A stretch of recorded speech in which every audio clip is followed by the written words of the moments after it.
Shri Gurubhyo Namaha. Śrīmad-Bhagavadgītā is not only a universal scripture but a life guide. Gita Mahatmya says, if one properly follows the instructions of Bhagavad Gita, one can be freed from all miseries and anxieties in this life, and one will surely attain the abode of Lord Vishnu. It is indeed a true blessing to learn the Gita from the Gita Pariwar. This organization, which is a divine gift, is the inspired creation and vision of our Parama Pujya Acharya Ji Govind Dev Giri Ji Maharaj. In addition to memorizing the Gita, the weekend Vivechan sessions serve a dual purpose. They deepen our knowledge and empower us to embody the teachings, ultimately transforming our lives. Also, we request you to share these links to these enlightening sessions, Vivechan sessions, with your family and friends, and you can introduce them to this divine community and positively impact their lives. Today, we are having the first interpretation session on the 13th Adhyaya, Kshetra Kshetrajya Vibhaga Yoga. A request before we get going, we also showed a video, right, regarding the Zoom and the audio settings and everything. We are all connected through the internet. There might be some technical issues. So if you face any such issues during the session, please try one of these steps. If you get no sound, plug in the headphones or increase the volume of your phone or computer. Chat box blinking continuously, then you can tap the bell icon at the top right corner to mute the notifications. If the voice is breaking or cutting, check your internet connection. If possible, you can use the Wi-Fi instead of the mobile data, or move to a different place within your home or wherever you are joining the session from. If the screen is not visible, click on Start Video in Zoom. If the screen is blurry, this happens due to slow internet speed. So you can try to switching your network again. So if Zoom suddenly closes, rejoining using the waiting link. If Zoom keeps disconnecting, you always have this option to watch the session through the YouTube link that has been provided. So now let's get started. As the saying goes, Tena vina trunamapina chalati. Without the Almighty's blessings, not even a single blade of grass can move. So let us pray to the Bhagavan and seek the blessings. To recite the Prarthana, we have Shri Devendra DS Ji with us. Devendra Ji is a postgraduate and retired bank officer from Bengaluru, Karnataka. Associated with Gita Pariwar since November 2021, Devendra Ji is offering Seva as a GC. I request Devendra Ji, the Bhaiya Ji, to recite the prayer. Jai Shri Krishna, Bhaiya Ji. Jai Shri Krishna. Yes. Vasudeva Sutan Devam Kamsachanuramardanam Devaki Paramanandam Krishnam Vande Jagadgurum Shri Krishnam Vande Jagadgurum. Yes. Thank you so much, Bhaiya Ji, for the beautiful prayer and starting this session with the prayer. Really appreciate it. So now let us go for Deepa Prajwalan. Let us ward off the tamas with the Jyoti. Tamasoma Jyotirgamaya. We have Srimati Savitri Ji with us to light the lamp. Savitri Ji is a retired teacher joining us from Virginia, US. She is interested in reading and teaching. Didi Ji is doing Seva as a GC and also as a tech star. Savitri Ji Didi, please do the Deepa Prajwalan. निषिद्धैरप्येभिर्लुलितमकरन्दो मधुकरैः करैरिन्दोरन्तश्छुरित इव सम्भिन्नमुकुलः विधत्तां सिद्धिन्नो नयनसुभगामस्य सदसः प्रकीर्णः पुष्पाणां हरिचरणयोरञ्जलिरयम् शरदिन्दुनिभां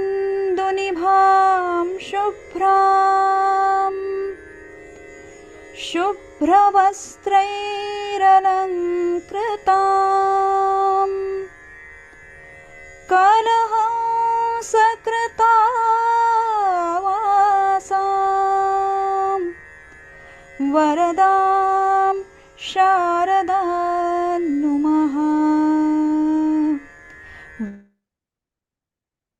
Thank you for that wonderful Deepa Prajwalan, Savitri Ji Didi.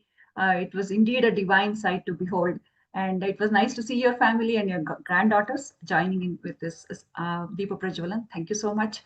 Before we get started, quick announcement. As you know, a new L1 batch begins from October 31st. Geeta Pariwar is now offering a record 33 time slots across 14 languages. Plus, we are thrilled to announce the introduction of Manipuri for Geeta learning. So let us be a part of this divine seva by spreading this word and sharing the registration link with our friends and family. Now it is time for the most awaited part of the session. Our speaker for the day is respected Shri Vikas Vaidyaji. Bhayaji, Vikas Vaidyaji is a multifaceted person excelling in both material pursuits and spiritual practices. He holds BE in mechanical engineering and also a PG diploma in management. He owns and also runs an IT company in Pune. He has lived abroad for 12 years and he is fluent in many languages, both Indian and foreign languages. And on the spiritual side, he is a perfect balance of seva, sadhana, and satsang. As a member of the Geeta Parivar, he mentors and trains all the sadhakas at all 4 levels, and he also trains new trainers. He is involved in trainer selection and also training for all 4 levels. Vaidyaji is a member of Geeta Parivar's Pune branch. He imparts spiritual wisdom through the Vivechan sessions that you would have already listened to him, and he also teaches Vishnu Sahasranam. A dedicated spiritual practitioner, he has memorized the entire Bhagavad Gita, winning accolades from the Acharya of Shankaracharya of Sringeri Mutt, and then he daily recites all the 18 adhyayas. This has been going on for over 5 years, which is a testament to his unwavering devotion. He also guides Geeta Vratis to prepare for the Sringeri Pitha's Geeta exam as well. It is indeed our honor and privilege to welcome Shri Vikas Ji Vaidyaji Bhayaji to today's interpretation session on Kshetra Kshetrajya Vibhaga Yoga. Respected Bhayaji, we request you to please enlighten our mind with your spiritual expertise. Jai Shri Krishna.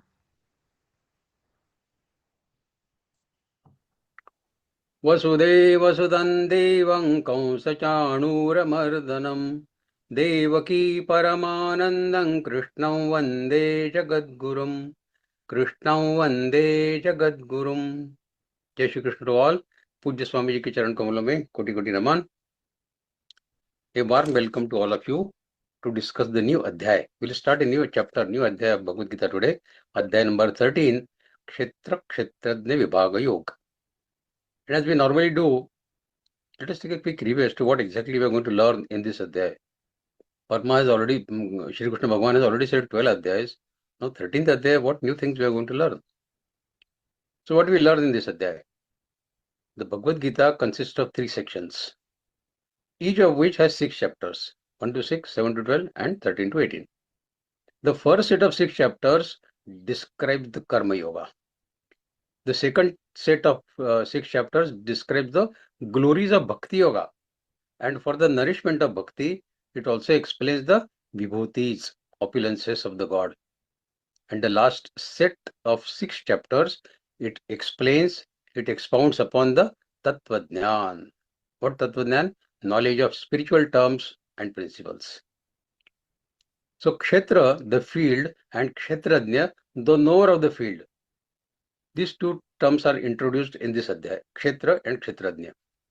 We may think of the field, that is the Kshetra, as the body, and the soul, Kshetrajna, as the knower of the field that resides within. In fact, the field encompasses all aspects of our personality. It's not only this body, but it including our mind, intellect, ego, and all other components, except for the soul, who is the knower of the field. Rest everything is our personality.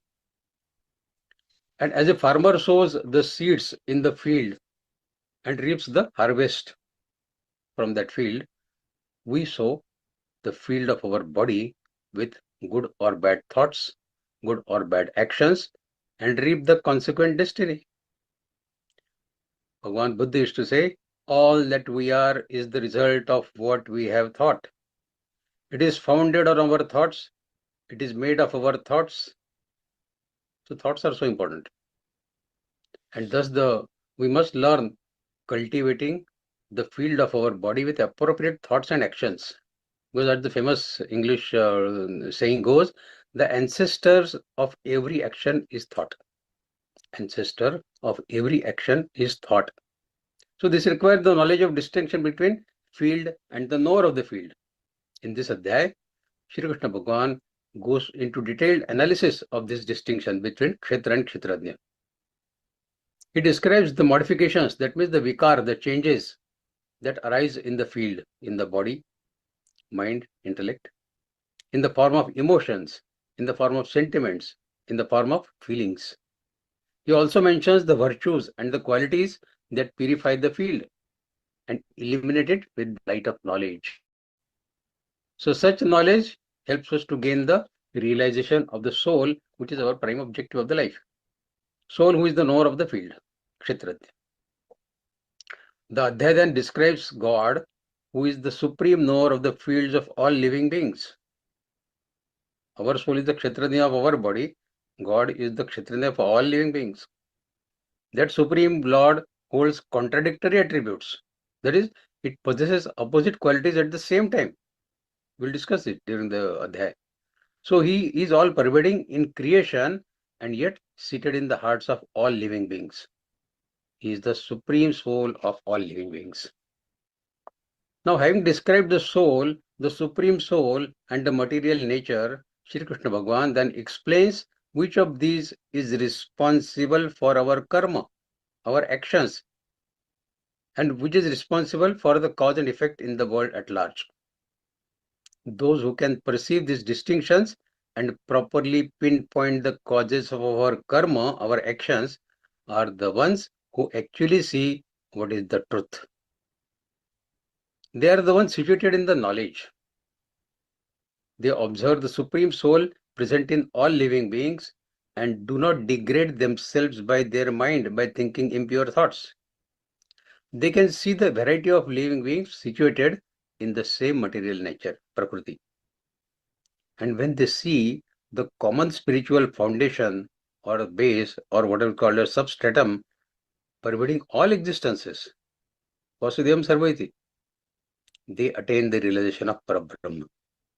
In the beginning of 12th Adhyaya, if you all remember, Bhakti Yoga, Arjuna had asked Lord Krishna, Evam satata yukta bhaktasvam paripasade yechapyakshan vektan teshanki yoga vittamaha.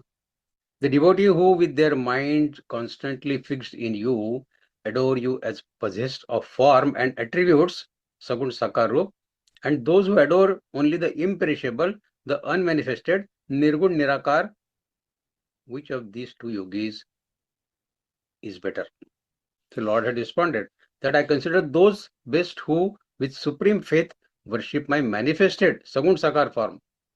Further, Sri Krishna had also explained those who adore only imperishable, unmanifested form, they also attain me only. Destination is same.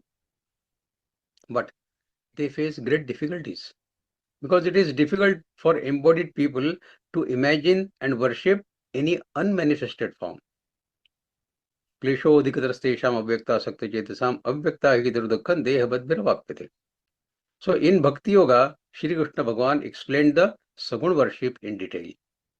Now Shri Krishna Bhagavan starts this Adhyaya 13th in order to explain the Nirgun Nirakar kind of worship in detail and in order to remove the main obstacle that comes when we worship the Nirgun Nirakar form of Paramatma is our body.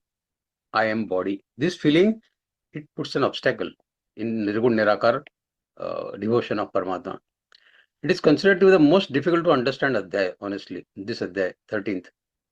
If we grasp the message of Shri Krishna given in this Adhyaya, we will understand the philosophy of complete Bhagavad-Gītā without much of difficulty. So this Adhyaya is so important from that point of view. Now, before we embark on reading this Adhyaya, let us discuss an anecdote so that we will be clear on what is in store for us in this Adhyaya and we'll know what is the complexity of this Adhyaya. Once in a quiet forest, there stood a large tree, dense large tree, on which two birds lived. One bird was busy eating the fruits of the tree. Some were sweet, some were bitter. When the fruits were sweet, the bird chirped happily, singing happily, fluttering its wings in joy. When the fruits were bitter, it cried in displeasure, in pain, in despair. It was constantly jumping from this branch to that branch, testing different types of fruits. But in the process, he was restless, never at peace, dancing from here to there. The other bird, however, sat quietly on the top of the tree, on the high branch, serene and radiant, simply watching its companion below, what this fellow is doing, dancing here and there and enjoying different fruits on different branches, sometimes happy, sometimes unhappy. It neither ate any fruits nor expressed any reaction to what this other bird was doing. It was calm, detached, and full of silent awareness. One day, the bird who was eating the fruits looked up and noticed the peaceful bird sitting above. Tired of alternating joy and sorrow, every day dancing from this branch to that branch, sometimes happy, sometimes unhappy, sometimes angry, it slowly began to climb towards the tranquil one, the bird which was there on the top. The closer it went, the more peaceful it felt. The up and up it went on the tree through branches, it started feeling more and more peaceful. And when it finally reached that branch and sat beside that serene bird, a miracle occurred. It realized there had never been two birds at all. This bird realized that there had never been two birds at all. There was only one. The eater of the fruits and observer of that eater were one and the same. Only ignorance of identification had created the illusion of two. What is the relevance of this small story to this Adhyay? This story beautifully explains the teaching of Adhyay 13, Kshetra Kshetra Vibhaga Yoga. It teaches in the form of tree. Tree is the body and the world. Kshetra. The bird eating the fruits represents the individual self, Jiva, identifying with the body, senses, and experiences of pleasure and pain, happy and unhappy. The silent observing bird sitting on the top of the tree is Supreme Self, Paramatma, the eternal witness, untouched and pure consciousness. When the individual self turns inwards, that means start climbing on the tree and realizes the divine observer within, it understands that both the field and the knower of the field are none other than the one eternal self, the Lord himself. This realization of being the observer and not the doer is the key to liberation. And this is what Bhagavan Shri Krishna is going to teach us in this Adhyay 13th.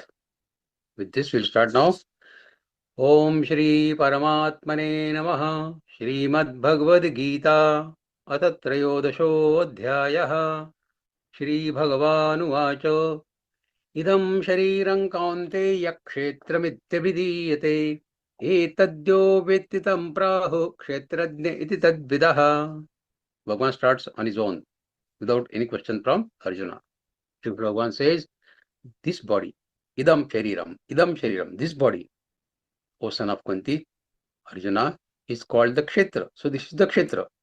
And the one who knows this body is called Kshetrajna.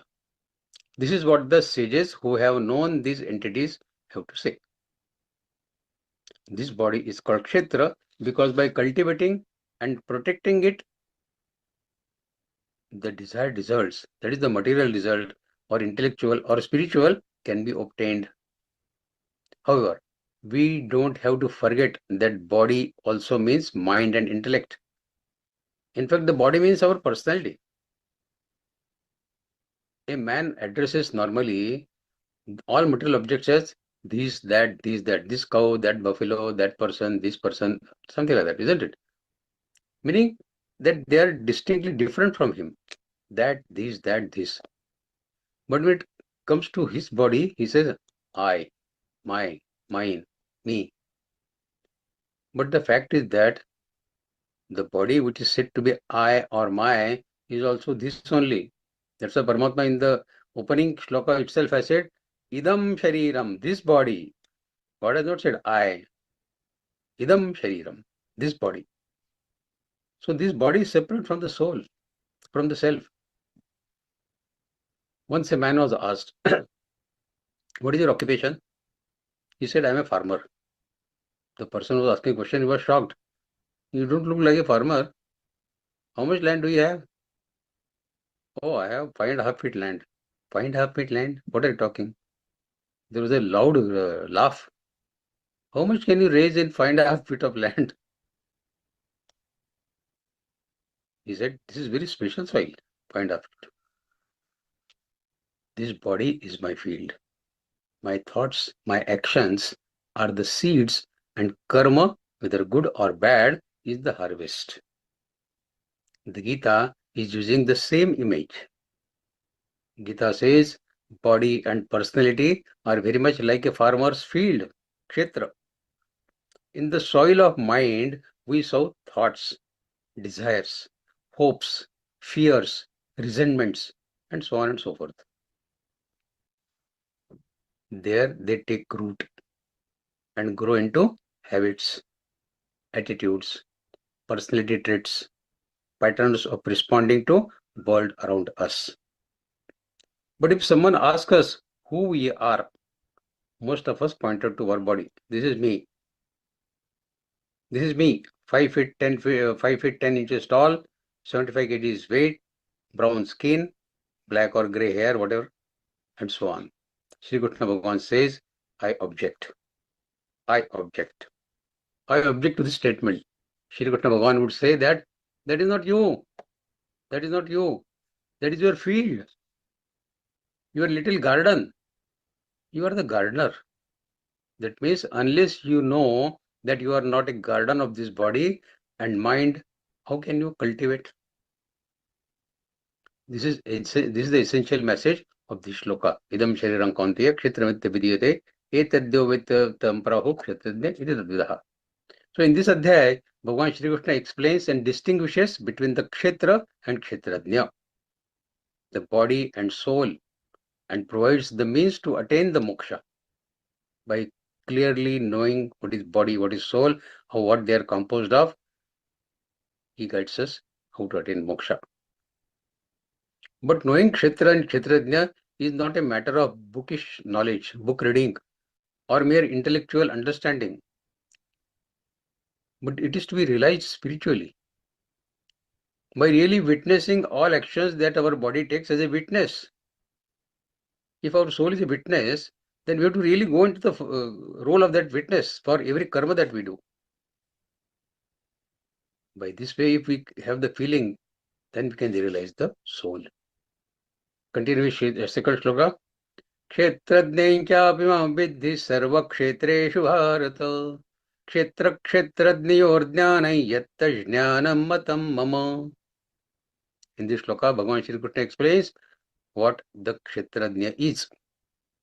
He says, kshetrajna kyapimam vidhi. Vidhi means to know, understand. Know me as the knower of self, kshetrajna, in all bodies. Kshetrajna kyapimam vidhi sarva kshetreshu bharata. Of all the kshetras, I am the kshetrajna.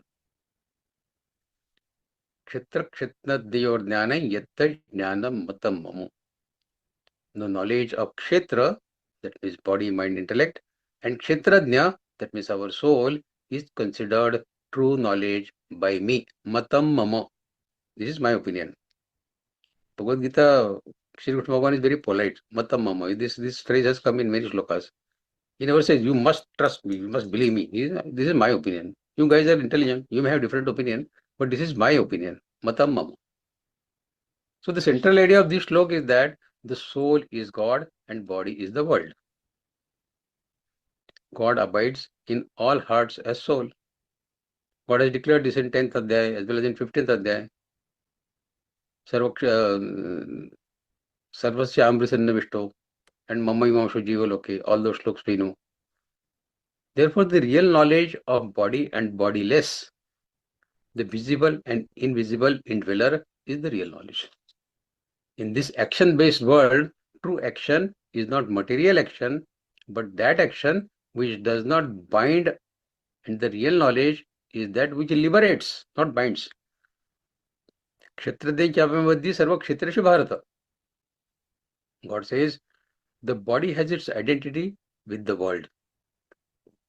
And the soul, that meant the Kshetrajna, has its identity with the Lord. But the man, that means the soul, by assuming his identity with the body, regards himself as separate from Lord. I am body, soul may be Lord, but I am body. So the Lord wants Arjuna to know the truth about the body and the soul.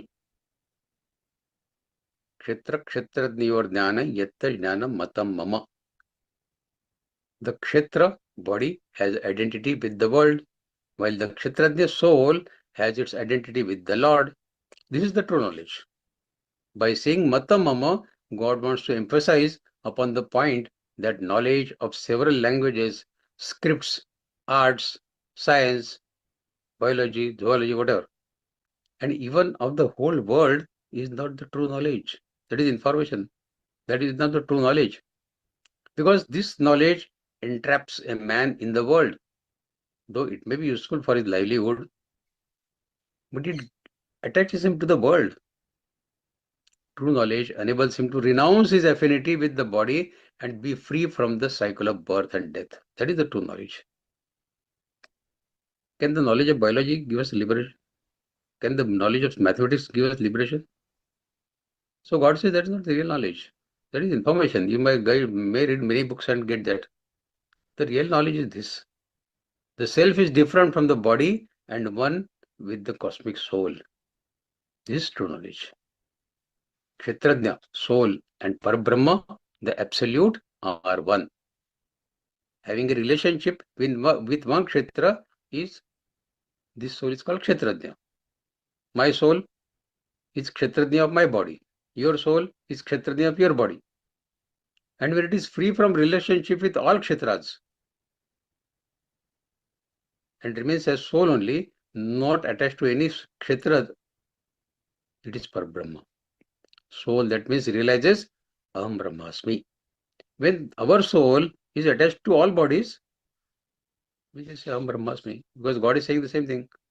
Kshetrajna kya veddi sarva kshetrashu bharata. I am the Kshetrajna of all bodies, of all Kshetras.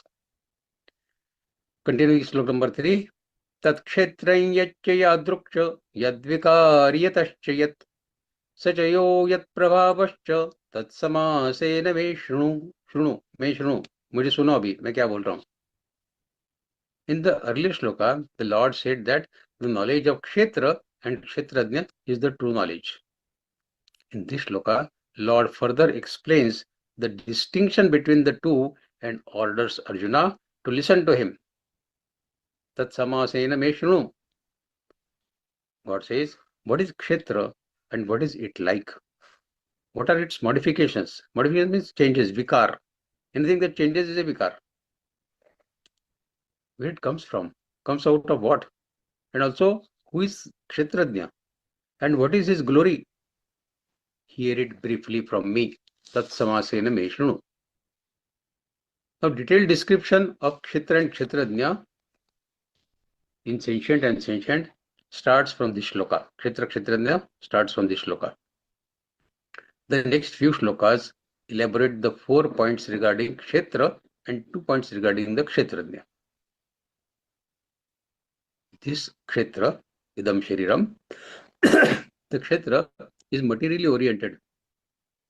Its approach is gross and cannot know the invisible inner reality. Since desire, lust, and greed inhibit in our body, therefore, it hides the true knowledge from human beings. The true knowledge is the soul. The mind and senses, due to ignorance, never look in that direction. They start looking in the outside direction. They never look inward. When a Sadguru is found, when we find a Guru, and through his grace, the way is shown to discover the inner Purush, who is deep inside behind the 9 gates of this body. Navadvare Puredehi. In 5th Adhyaya we learned that our body is a city of 9 gates. And Purush is sitting in that city of 9 gates. Then only the chaos and ends in our life and the bliss dawns. Such is the grandeur of our Purush. The true nature, attributes, qualities of Prakriti, that is nature and body, and the Purush, soul, are to be revealed by the God. Where have the Kshetra and Kshetrajna been described in detail? Is it the only place? God says no. God answers this in the next shloka. Shri Krishna Bhagavan says, ऋषिभिर्बोधागीतैः छन्दोभिर्विविधैः पृथक् ब्रह्मसूत्रपदैश्चैव हेतुमद्भिर्विनिश्चितैः. This means the glory of Kshetra and Kshetrajna have been sung, ऋषिभिर्बोधागीतैः have been sung and related by Rishi in many ways, Bahudha, through great mantras, vibrant chants of mantras, in various passages of Upanishads, Brahma Sutras. Its glory, the knowledge of Kshetra and Kshetrajna, has been sung with firm conviction and full faith. Hetumadbhir vinishchitaihi. Nothing approximation, firm. So Shri Krishna Bhagavan is building the backdrop of this adhyaya now, creating the right background before he commences his profound exposition on Kshetra and Kshetrajna. The point to be understood is that without Purush, that means without the soul, this body of Kshetra cannot exist. The fact that its glory has been sung by great rishis through mantras, etc. in scriptures, that means Shruti, Vedas, Upanishads and Brahma Sutras, illustrates the power and purity of that effulgent Purush within us. Shruti is based on realization of God knowing rishis. Therefore, its contents are beyond doubt. Shrutis cannot be challenged. What scholars and non-realized intellectuals write and comment that may lack the sanctity and the authenticity of the Shrutis. It is based on Brahmadhyan. That is the knowledge that has been heard without being spoken by anybody. You sit for meditation and the Dhyan that you acquire. The central idea appears of this shloka that for higher knowledge about body and soul, the Shruti and Brahma Sutra are the sources. Shruti and Brahma Sutra. But the description given by the God in coming shlokas is the supreme truth. Now question comes, what is Shruti? In Sanskrit, the word Shruti means what is heard. The text in Shruti is also sacred text. This is because it has been revealed by God himself. Vedas have come from God himself. Thus they are unquestionable and authoritative. The Shruti consists of 4 Vedas, which deal with different aspects of our Sanatan Dharma. So this is Shruti. And what is Brahma Sutra? The Brahma Sutra consists of 555 aphorisms or sutras in 4 chapters. Each chapter being divided into 4 sections each. The first chapter is called the Samanvaya. Samanvaya means harmony. It explains that all the Vedic texts talk about Brahma, the ultimate reality, which is the light of our, which is the goal of our life. In this chapter, 13th chapter, Kshetra Kshetra Vibhaga Yoga, Shri Krishna Bhagavan puts forth those very truisms of Brahma as given in Brahma Sutra. Brahma Sutra is very deep, very profound, but we do get their brief glimpses in this Bhagavad Gita Adhyaya 13. We cannot read Upanishads, we cannot read Vedas, we cannot read Brahma Sutras. Gita is the best. It gives the extract of all this. In the Shlok 3rd, Shri Krishna Bhagavan had ordered Arjuna to listen to the 6 points on Kshetra and Kshetrajna. Out of those 6 points, he described the 2 points on Kshetra, what that Kshetra is and what its modifications are in the next 2 shlokas. Shlok number 5. Now what the Kshetra is formed of. Mahabhutanyahankaro buddhiravyaktamevacha indriyan dashaikancha panchachendriya gocharaha. The 5 great elements, Pancha Mahabhuta, the ego, the intellect, the primordial matter, that means Prakriti, nature, the 10 senses, 5 Jnanendriya, 5 Karmendriya, 10 senses, the mind, and 5 objects of senses. This is the Kshetra, which includes 24 elements. 5 Panchamabhuta, ego, intellect, primordial matter, that means Prakriti, 10 senses, the mind, and 5 subjects of senses. You make it total, it will come to 24. Here, Avyaktamevacha means the primordial matter, that means the nature, Prakriti. Buddhi means the cosmic intelligence, not the personal intelligence, but the cosmic intelligence, based on which the cosmos works. That is cosmic intelligence. Ahankar. Ahankar is not personal ahankar, but cosmic ego. Mahabhutani. Panchamahabhutar, either air, fire, water, and earth. Akash, Vayu, Agni, Jal, and Bhumi. They are the Panchamabhuta. Indriyani Dasha. 10 Indriyas. 5 organs of action, Karmendriyas, are tongue, hands, feet, and 2 organs of generation, creating new generation or for body-based disposal. So 5 Karmendriyas. While senses of touch, Shabda, hearing, touch, Sparsha, sight, Roop, taste, Rasa, and smell, nose, constitute the 5 senses of perception, that is called Jnanendriya. Ekancha. Ekancha, it means 1. 1 is what? Mind. Mind is 1. Pancha Indriya Gocharaha. That means the 5 subjects of senses. Sound, touch, color, taste, and smell. Shabda, Sparsha, Rupa, Rasa, Gandha. These are the 5 sense objects. So this 24 elements constitute the Kshetra, our body. To understand it better, let us discuss one small anecdote. Once there was a skilled carpenter. His name was Raghunath. He was famous in his village for crafting some exquisite wooden furniture. One day, a curious boy came to watch him. Raghunath was working, this boy was watching him. And he asked Raghunath, "Uncle, how do you make such beautiful tables and chairs and beautiful pieces of furniture? Is it your saw that is so sharp, or is it your hammer that is so strong, which is creating this beautiful furniture?" Raghunath smiled and he said, "My dear friend, my dear boy, the tools do their work only when I use them properly. Without me, the saw cannot cut. Without me, the hammer cannot strike. But without tools, I too cannot build anything. We work together. Me and my tools, we work together.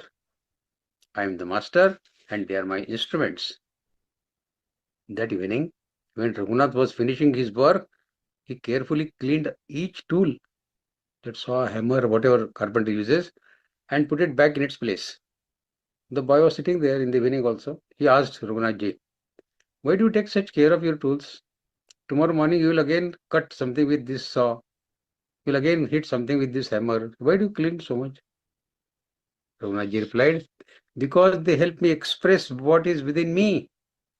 What are my ideas? These tools help me to express what is in me. They are not me. These tools are not me, but they serve me. If I misuse or neglect these tools, my work will suffer." What is the relation with this shloka that we have read just now? Similarly, our instruments are our body, mind, and intellect and senses. These are our tools through which the self expresses and experiences the world. But just as the carpenter is distinct from the tools, the self is distinct from these instruments of body, mind, intellect, and senses. This is the simile of the story and the reality of our life. We must care for our tools, use them rightly, but never forget they are not who we are. Tools are tools. They are not who we are. When a person identifies with the body and mind, they become enslaved to their tools. This is what we want to avoid. When they realize themselves as the master of the tools, the eternal self, they attain freedom and true knowledge. So to distinguish between what are the tools and who is the master of those tools. Next shloka. Ichha dvesha sukham dukkham sangadashchetana dhrutihi etat kshetram samasena sabikaramudardham. Ichha dvesh, desire and aversion. Sukha dukkha, pleasure and pain.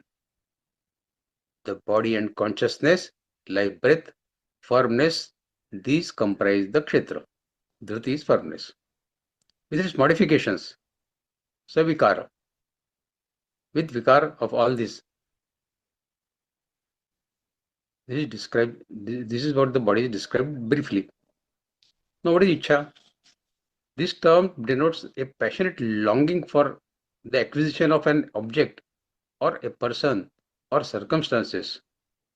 This is the root cause of all the evils, ichha, pains and sins, and hence the Lord mentions this first. Ichha, your kamana, is the main thing. Dvesha, unfulfillment of desire and hurt to one's pride leads to this anger. A subtle form of anger is aversion. Thus, the term aversion includes jealousy and anger as well. Sukham, sukham we know all, a feeling of pleasure aroused in our mind by the appearances of favorable or agreeable circumstances is called sukh. Dukkham, we know dukha also. Agony caused in the mind by unfavorable or disagreeable circumstances is what we call as dukkha. After dukkham, sanghat. Sanghat means this term stands for physical body comprising of 24 elements. Sanghat. The sangha of these 24 elements is our body. Chetana. Chetana. This refers to the life breath. Without Chetana, the body cannot work. It also undergoes modifications. Chetana also has vikar. It remains calm in sattva mode. Sattvic mode, Chetana is calm, serene. But it gets disturbed when the man is overwhelmed by grief, by worries, by fear. So same chitta, which is very calm when you are sattvic, it starts getting disturbed. This life breath also decays. Chetana also goes off one day. Therefore, it is also a vikar. Chetana is also a vikar. Dhruti. Dhruti denotes the firmness of our intellect. Firmness of our intellect is dhruti. It undergoes modifications. It also undergoes vikar. You see, a man deviates from firmness in unfavorable circumstances. Sometimes he is firm, while other times he deviates from firmness, depending on the situation. Sometimes he is more firm, sometimes less firm. Being subject to change, this modification, this dhruti is also a vikar of the kshetra. This is the brief description of kshetra with its vikar. So kshetra consists of 24 elements as we discussed in the earlier shloka and 7 vikar which we discussed in this shloka. When the kshetrajna, that means the spirit, the soul, out of ignorance assumes its affinity with kshetra, the body, evils such as desire and aversion, etc. are born in our kshetra, that means in our body, in our intellect. In fact, kshetrajna by nature is totally free from all kinds of evil and modifications. Kshetrajna has no vikar, honestly, in reality. It is the affinity between the two, soul and body, which is responsible for all evils and all vikars. If a striver realizes that he is different from body and he has his identity with the Lord, I am the soul and soul is the fragment of Lord, I am not this body which is attached to the world only, he becomes free from all evils and all vikar. On self-realization, on attaining Atma-Jnana, desire and aversions are totally annihilated. Such a realized soul is conscious of pleasure and pain, etc. He knows what is pleasure, what is pain. Buddha nahi hai wo. What is favorable, what is unfavorable. But despite knowing this do not cause any modification, any vikar in his mind. He does not feel happy or sad. If something happening good, he starts dancing. No. Something sad, he starts shedding tears. No. He remains unaffected. It means that 4 evils, desire, aversion, pleasure and pain, all are vikar, which were due to his identification with the body, are totally destroyed, annihilated. When we get Atma-Jnana, on self-realization. 3 modifications, 3 vikars, which is Sangat, our physical body, Chetana and Dhruti, remain in this life, but they do not affect him.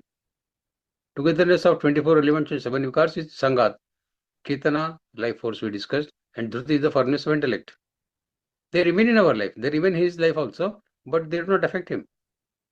When a man identifies himself with the body, evils such as desires and aversions are born, and then they affect him. Therefore, the Lord in the next 5 shlokas is going to give us Param Jnana.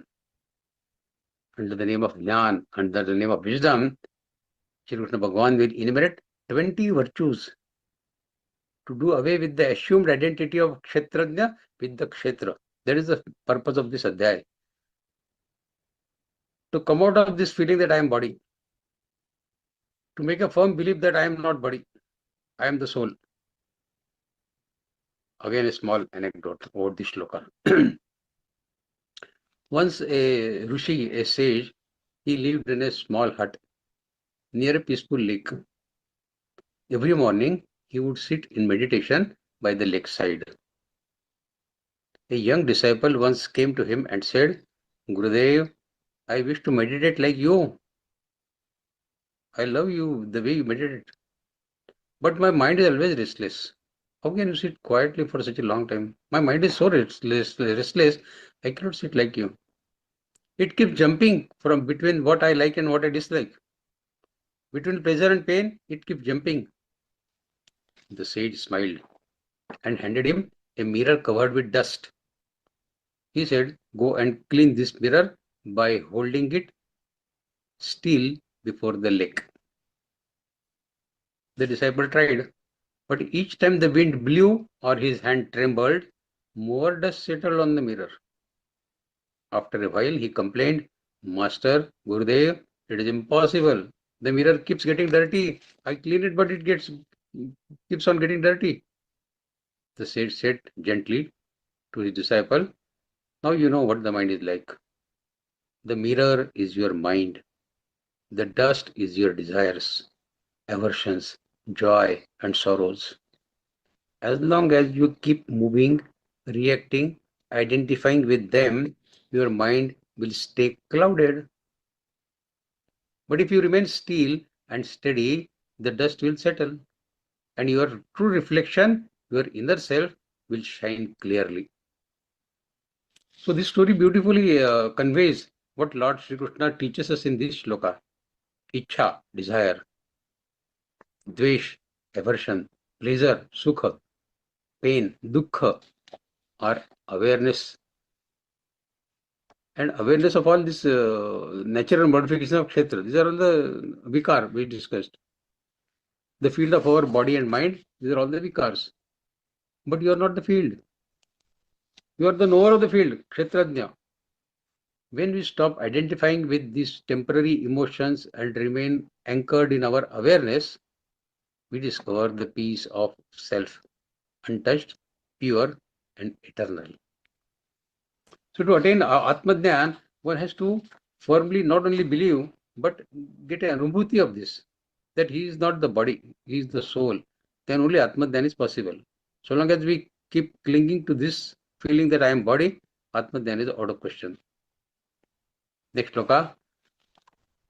Few more virtues to come out of this I am body feeling. Amanitvam vadambitvam ahimsa kshantirarjavam acharyopasanam shaucham stairyam atma vinigraha. अमानित्व, मानी नहीं होना चाहिए. Absence of pride. Adambhitvam, freedom from hypocrisy. Ahimsa, non-violence. Kshanti, forgiveness. Arjavam, straightforwardness. Acharyo upasanam, service to Guru. Shaucham, purity of body and mind. Sthairya, steadfastness, stability. Atma vinigraha, self-control. So there are a few more virtues by which we can come out of I am body feeling. First is amanitvam. Absence of pride is known as amanitvam. It is the superiority complex due to which one possesses about his arts or virtues or wealth or looks or ability, whatever. Now this superiority complex is caused by one's identity with the body. A person attaching less importance to his possessions can thus follow the path of spirituality more speedily. Now, how to come out of this? What is the remedy? The striver should keep company with devotees, good company of saints, gurus, sadhus, liberated souls. Their company frees him not only from pride but also from many other evils of life. The striver should make it a habit to honor and respect others to get free from pride. If we respect others, our pride keeps falling down because we understand that others are much greater than what I am. I am nothing. He can form this habit only when he considers others as superior to him in every aspect. It is the rule that every person has some speciality. We start looking at his inferiority, but we should start looking at the speciality of that person. Therefore, a striver should respect others, keeping their uniqueness in mind, not try to hit where he is falling short of. One caution the striver needs to take is that when he honors others, he should not expect honor in return. आपको मैंने honor दिया है, आप मुझे भी सम्मानित करिए, without that expectation. Adambhitvam. Next virtue is adambhitvam. Hypocrisy means putting on false appearances of virtues of or goodness. You are not good, but you are showing as if you are good, for the sake of getting honor, prestige, worship, etc. A sinner in the company of virtuous people exhibits himself as a devotee. फिर सब devotee मैं भी devotee हूँ. A righteous or a charitable person, he may show that I am a righteous or charitable person, which he is not. So he is a hypocrite. The absence of this feeling of hypocrisy is adambhitvam. Now, how to adopt this adambhitvam in our day-to-day behavior? A striver should fix the goal of his life as attaining God. My goal is fixed, attaining God. Rest everything is secondary, not important at all. And should ever be engaged in his spiritual practices without caring for what people will think or what they will say about me. Next is ahimsa, non-violence. Now, non-violence means total absence of violence. It contains inflicting no pain on anyone through body, through speech, or through mind. It in the Adhyaya says this, Sharira Vangmano Bhiryat Karma Prarabhatena Raha. So all actions taken by Sharir, body, Vak, Vani, and mind is all karma, is all actions. So obviously all these three can cause violence. There are 81 types of violences, 81 types. Self getting inflicted by others, 3 types. By abetting, anger, greed, or delusion, another 3 into 3, 9. Little more or much more violence, again 3, 27. And as I said, Sharira Vangmano Bhiryat, this can be caused by body, by speech, or by mind. So 27 by 3, 81. 81 types of violences are there. How to avoid all these 81 types of violences? The devotee should regard comfort, welfare, and service of others as his own. Because the self in every person is the same. By developing this kind of understanding, he develops non-violence in his behavior. By hurting others, being violent to others, I will be hurting the God in them. Kshanti. It means forbearance or forgiveness. He who has developed this feeling never thinks of punishing the evildoers also. How to get this? A striver should develop a feeling that anything evil or wrong done to him does not affect his soul, which is a fact, no? As the soul is free from any vikar, this helps in developing the forgiveness. If somebody insults me, soul is not having that apman, man, sanman. He is free from all vikar. He is insulting my body and I am not body. Second, he beholds the self present in all beings. Like, if you are biting a fruit or something and tongue is bitten by the teeth, it happens many times. We don't pinch the teeth. We don't take a hammer and break our teeth. Oh, you are biting my tongue, I'll break you. Do we do that? This helps in developing the habit of forgiving others. We forgive our teeth. Likewise, we forgive others also. Arjavam. Arjavam is the straightforwardness of body, mind, and speech. Sharira Vangmano Viryat. Arjavam. Now, what is the Arjavam of body? Living, behavior, and non-arrogance is Arjavam of body. Mind Arjavam is absence of crookedness, deceit, envy, aversion. Instead of it, having serenity, benevolence, and compassion. This is the Arjavam of mind. And what is the Arjavam of speech? Absence of taunting people, sarcasm, malicious gossips, and pinching harsh language. Don't use this. Use simple, true, agreeable, and wholesome language. This is the Arjavam of speech. Now, how to get this? Superiority complex is the main reason. Superiority complex comes from identifying with the body. If we identify with the self, the complex goes off. And when the complex goes off, the straightforwardness automatically comes in our body, in our mind, in our speech. Acharya Pasanam. A teacher who imparts knowledge and teaches good precepts is called Acharya. Here, Acharya means the liberated soul, who is a real Jnani, who has attained the self, who has attained the Brahma. Bow down to him, paying reverence to him, and serving him with body, mind, and speech. In order to make him happy and translating his message, his instructions, his principles into practice is Acharya Pasanam. How to do it? A devotee who aims at God realization should serve the saints, the Swamis, from his heart, because their grace bears quick fruits. So we have not done the Guru so far. Let us see if we can follow and have a Guru for us to guide us in our life. Because Guru's grace is required. Without Guru's grace, we are helpless. You should have this conviction and then act accordingly. Shaucham. Shaucham is purity. Purity of body and mind. So Shaucham is external and internal purity. The body is purified by water and soap. Every day we do. The mind is cleansed by having divine traits such as mercy, forgiveness, generosity. This is the bathing of mind. If these thoughts are there in our mind, we are taking a mind bath every day, like the soap and water bath for the body.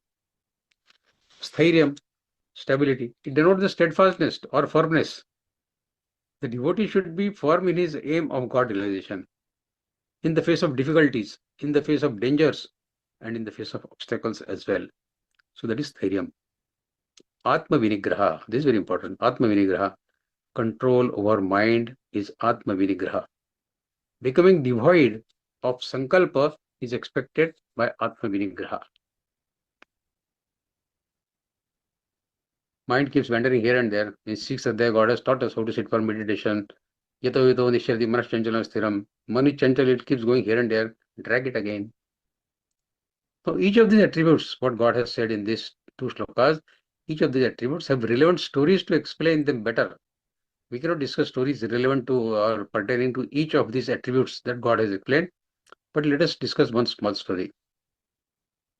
The writer of this story, he says, 3 days ago, I had reached the school. See, the theme of the story is how sensitive are we to the people around us? Are we sensitive to the people around us? Do we offer selfless service? So he says, 3 days ago, I had reached the school gate at 3 o'clock to pick up my 8-year-old daughter from the school. The junior KG students start coming out at 3:10 p.m., while the senior students start coming out at 3 o'clock. There was a crowd of parents gathered at the gate of the school. Suddenly, it started raining heavily. Everyone opened their umbrellas. Next to me stood a gentleman without umbrella. Out of courtesy, I took him under my umbrella. I said, I came in. He said to me that I came in a hurry and the umbrella is in my car only, could not bring the umbrella. I said, never mind, it happens. People forget. And umbrella is the easiest thing to forget. So when his son came, that fellow's son came, he came out from the school wearing a raincoat. I took him to the car under the umbrella. So the gentleman and his son both were escorted to their car under that umbrella. He looked at me intently and thanked me. Thank you so very much. And he left. A couple of days later, my neighbor, Mr. Patil, his son came and said, Uncle, we need your car. Ruby, that means Mr. Patil's 6-month-old daughter is very ill. We want to take her to the to the hospital, to the clinic. She has to be taken to the doctor quickly, urgently. I said, okay, let's go. Why can't I come with you? When we reached the doctor's place in the dark, rainy night, the doorman was closing the gate of the clinic. The compounder said, Dr. Saab is seeing the last patient. Now he is about to leave. Now we can come on Monday. No use waiting here. Come on Monday. I was just urging to the compounder to let me see him today only. Today itself. That the doctor came out of the chamber when I was pleading with that compounder. He wanted to go home, doctor, of course. When he saw me, he was stunned. And then he said, oh, you have come in, sir. What is the matter? Now, who was the doctor? He was the same gentleman whom I had taken under the umbrella to the car in the school a couple of days back. The doctor asked about my relation to the girl. I said, this is not my daughter. This is my neighbor, Mr. Patil's daughter. We live in the same society. He saw the girl, wrote the medicine on the paper and instructed the compounder, give this injection to the girl immediately and give her the medicines for 2-3 days from what we have in the clinic. When I objected that we'll buy the medicines from outside, the doctor said, now where will you go looking for medicines on this rainy night? Let me get colored in the same color of as you are offering service, selfless service, let me get colored in your color. Even after insisting a lot, the doctor Sahib neither took the fee nor the price of the medicines and said to his compounder, sir is my friend. Let him come whenever he visits. He came to drop us into the car and he said, sir, do selfless social workers like you live today? Are they living in today's world also? The selfless service done without expectations, by giving up the pride of our body, mind, our wealth, is what really gives a new dimension to our existence. We set an example by such simple behavior. And we start getting colored in the color of divinity by following such simple principles in life. Then maybe we too start coloring the existence of others with the color of divinity. They take lessons from our behavior and they also start getting colored themselves in the divinity. So by staying calm and conquering our emotions, we can become more sensitive, kind, generous, helpful, and loving to everyone around us. Next shloka. Indriyartheshu vairagyam anahankara eva cha janma mrityujara vyadi dukkha doshanudarshanam. There are a few more tools. God says, dispassion towards objects of senses. Indriyartheshu vairagyam. And absence of egoism, anahankara. Constant perception of evil and misery in birth, janma, mrityu, death, jara, old age, and disease, roga. Janma, mrityu, jara, vyadi, dukkha, dosha, anudarshanam. First is indriyartheshu vairagyam. It denotes the absence of attraction and attachment for all the objects of senses of this world as well as the next world, in the form of sound, touch, form, taste, smell, which we enjoy by our senses. Shabda, sparsha, rupa, rasa, gandha. How to attain this indriyartheshu vairagyam? Can we close our eyes forever? Can we close our ears forever? No, it's not possible.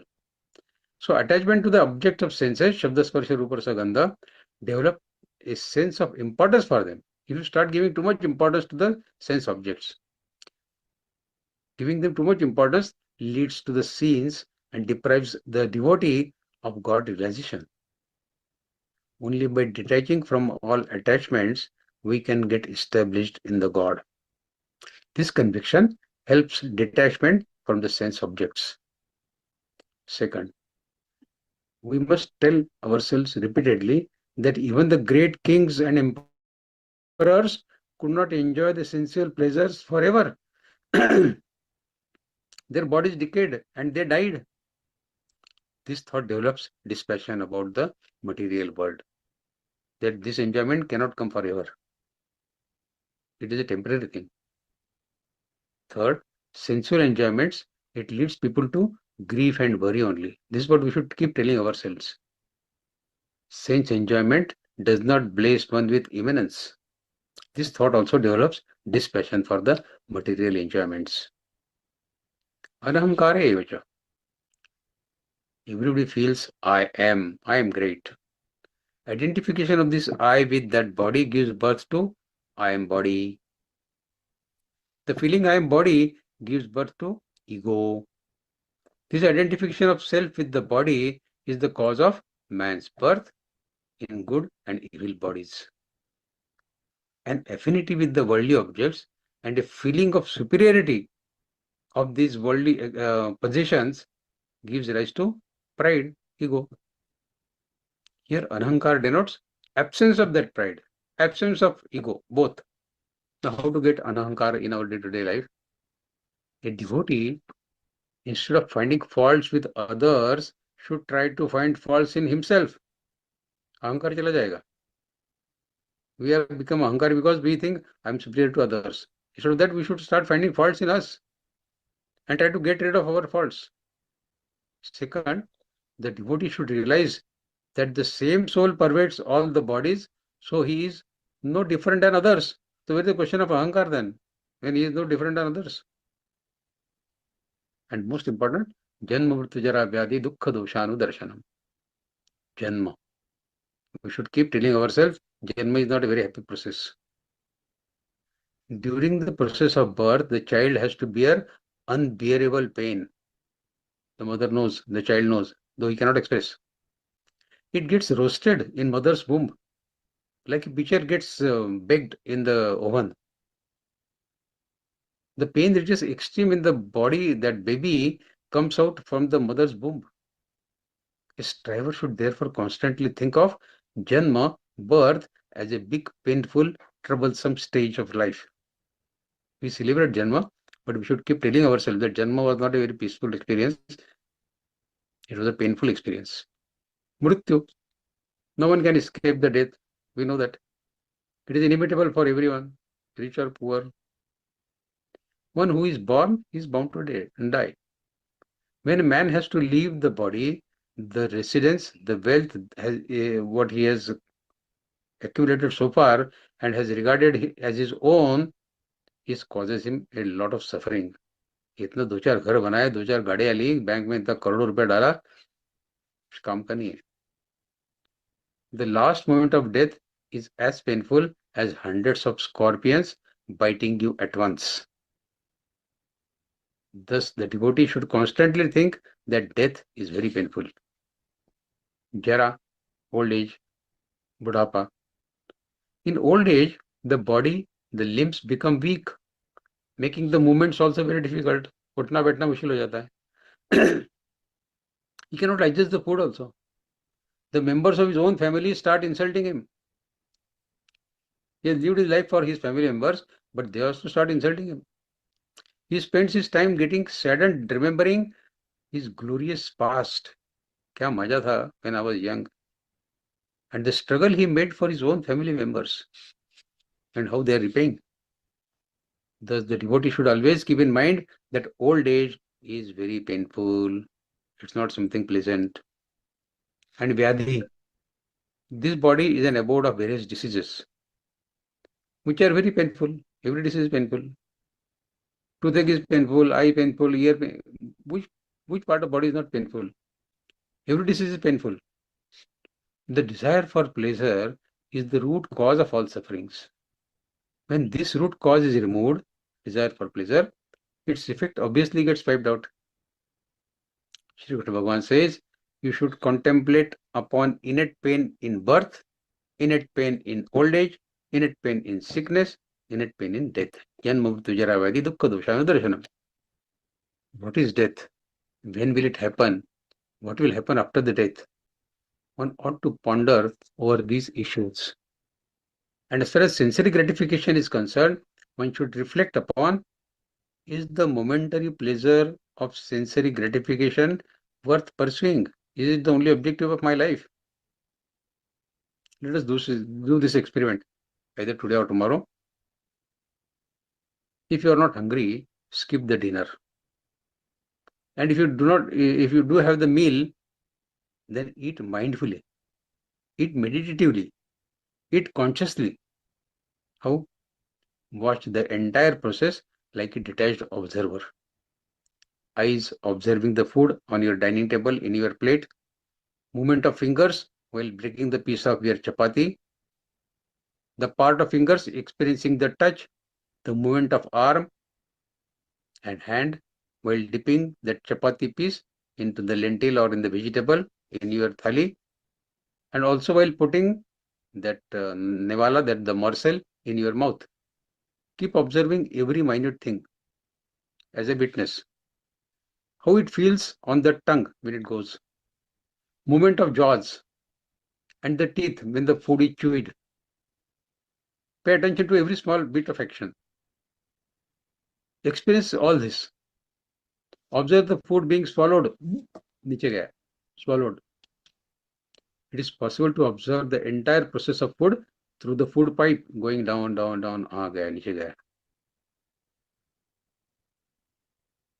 till it enters the stomach. If you eat attentively like this, the truth is that the pace at which you eat slows down. Secondly, the quantity will also reduce because you remain watchful throughout. Even when you take a sip of water, you notice it passing through your throat. Keep observing. And further down. And when you eat less, then there is no need to observe a fast because you are eating healthy in appropriate amounts and balanced. And most importantly, if you constantly and consistently ponder over such issues of making mind observations of very small life, then you will acquire the attributes expected by Shri Krishna in the next shloka, which is shloka number 9. Asaktirana vishvanga putradara grahadishu nityai cha samachittatvam ishta nishtopapattishu. Asakti, non-attachment, non-identification of self with the son, wife, home and the like. Anavishvanga putra dara gruha dishu. And equanimity in all desirable and undesirable happenings. Nityanja chittatvam ishtanishtapapatishu. Asakti, what is asakti? Attachment to the perishable body, objects, persons or circumstances is becoming sakta, sakti. The absence of that is called asakta. Gone. Attachment is gone. A man attached to them to seek pleasure from them. With इससे जुड़ जाते हैं because we want to extract some pleasure out of it. But the real joy reveals itself with termination of worldly pleasures which are so temporary. Anavishvanga putradara grahadisho.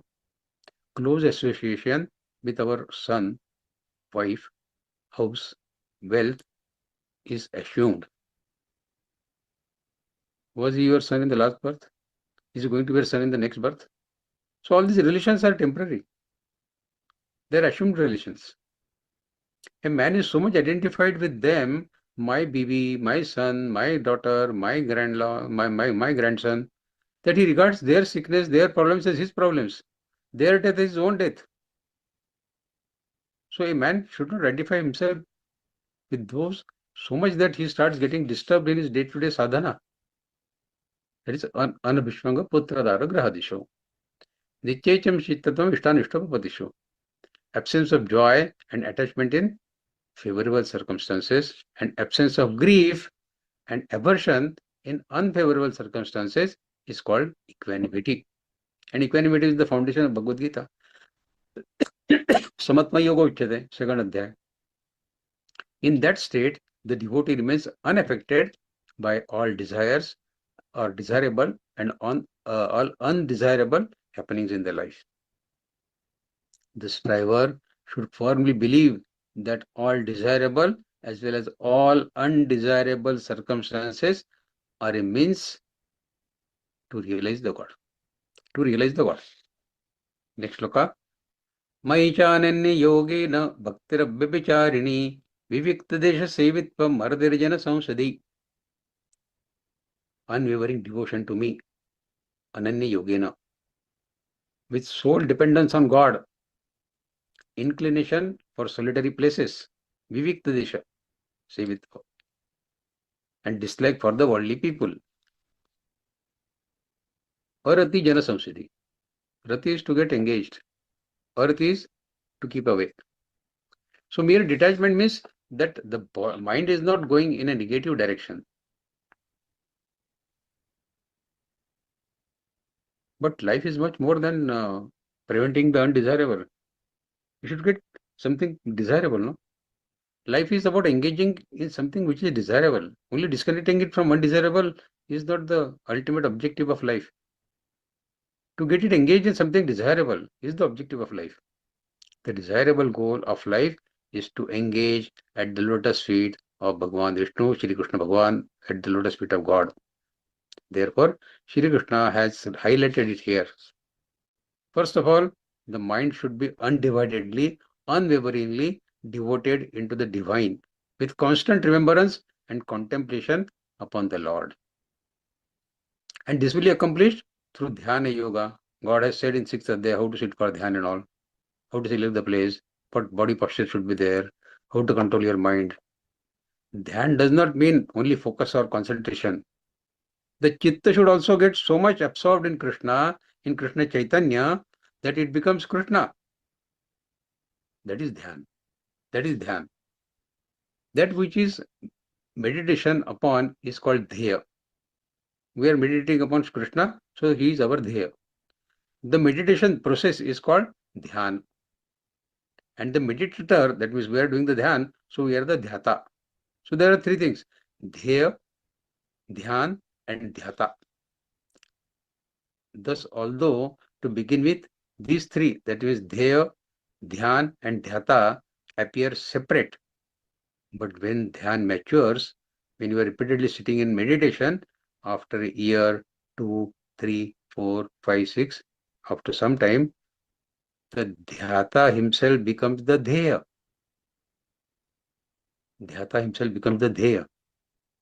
Krishna Bhagavan says, through Dhyana Yoga, one should abide in Abhyabhicharana Bhakti.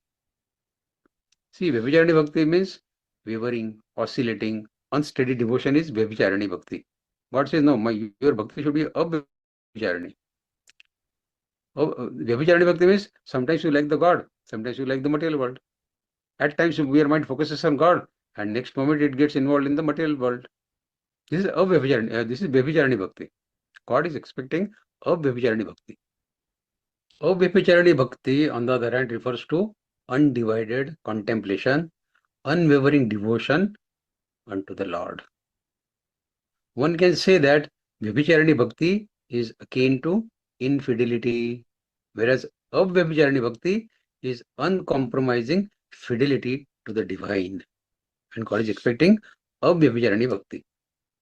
The next virtue Shri Krishna Bhagavan talks about is the preference for solitary places. Vivikta desha sevitvam. No, most people find isolation very difficult. अकेले में रहना किसको पसंद नहीं आता है. Such that even if they live in an ashram or in a cave, they will find someone or the other whom they can make their companion. दोस्त यार बना लेते. Wherever they go, even if they go and stay in ashram, they will make some acquaintance with somebody. And ironically, thus they end up in forming those very worldly relations which they had tried to give up. They came to ashram so that they want to break away from their material relations. But here they are creating new relations. That is the irony. Seeking companionship is a human weakness. There is a perceived notion to have a shoulder to cry upon. Everybody wants a shoulder to cry upon. To have someone who will comfort you, who will support you in your life, in your thoughts. Thus be very careful, because the mind has a perpetual tendency to play this game of attachment. Your mind has a tendency to seek out crowds outside. It is a crowd of people, and inside it is a crowd of thoughts. So when you sleep, your dream and your dreams are nothing but a visualization of your thoughts. Your mind is full of thoughts. That is why one barometer of your spiritual progress is your sleep, your dreams. As your practice of meditation, spiritual sadhana deepens, the frequency of dreams reduces. The soundness of sleep increases. Shri Krishna Bhagavan says, the devotee should like being alone, should prefer living in a solitary place. See, Shri Krishna is not asking us to relinquish the world. घर छोड़ दो ऐसा नहीं बोल रहे हैं वो. But a devotee should be glad to get opportunity of being alone. We try to avoid being alone. God says you should welcome. You take it as an opportunity and should be grateful for such opportunities of solitude. Moreover, a seeker, a devotee, ought to have a distaste for crowds. You should start hating the crowds. And pursuers of sensory indulgences. And if it becomes unavoidable that he cannot avoid the crowd, he cannot avoid people talking about sensory gratification, sensory indulgences, the seeker should watch the variety entertainment program on TV. With a detached awareness, what is going on, I am not bothered. Let me get engaged in my own way. Rather than entering into meaningless worldly discussions with people around on sense gratification and hatred about here and there, better focus on some entertainment program. Isn't it? Again, a small anecdote on this. Once there lived a saint, his name was Swami Haridas, who had served his guru devotedly for many years. After his guru's passing away, Swami Haridas began living in a small hut on the outskirts of the city, spending his days in meditation and prayer. One day, an old friend visited him and he said, Swamiji, why do you live alone like this? Come back to the city. There are so many people, so many disciples who would serve you. You are staying here alone, doing everything by yourself. There are many people ready to serve you. You can spread your teachings far and wide in the city. Swami Haridas smiled and he said, my dear friend, the noise of marketplace may be sweet to those who seek fame. They may like the crowd of marketplace. But to a mind longing for God, it is like thunder that disturbs the still lake of meditation. I don't like that. His friend persisted. He said, but isn't it selfish for you to live away from the people? People should get benefited, no? And you are living away from them. Is it not selfish for you? Swami Haridas replied, when I lived in the city, I saw people endlessly talking about others, about their possessions, about their families, about their failures. In all that chatter, I rarely heard God's name. So when the crowd of worldly people is there, do you remember any instant when people talk about Geeta or Vishnu Sahasranam or the message of Bhagavad Gita? They keep talking about others. इसके पास एक घर था, अभी दो हो गए. एक गाड़ी थी, अभी दो हो गई. So their positions, their families, their failures, how are you concerned with that? But that becomes an interesting topic to discuss. Here in solitude, Swami Haridas continued, here in solitude, I hear the sound of winds. The call of a bird and the silence of my own heart. I hear the silence of my own heart. And in that silence, in the sound of wind, in the call of bird, and in the silence of my own heart, I find the God everywhere, which I don't when I'm in the city crowd. Later, many came to learn from him, not through his words, but through the peace that radiated from his presence. His solitude became a temple for all who sought inner stillness. So this story, it reflects Sri Krishna's teaching in this shloka. Ananya Bhakti. God is expecting Ananya Bhakti.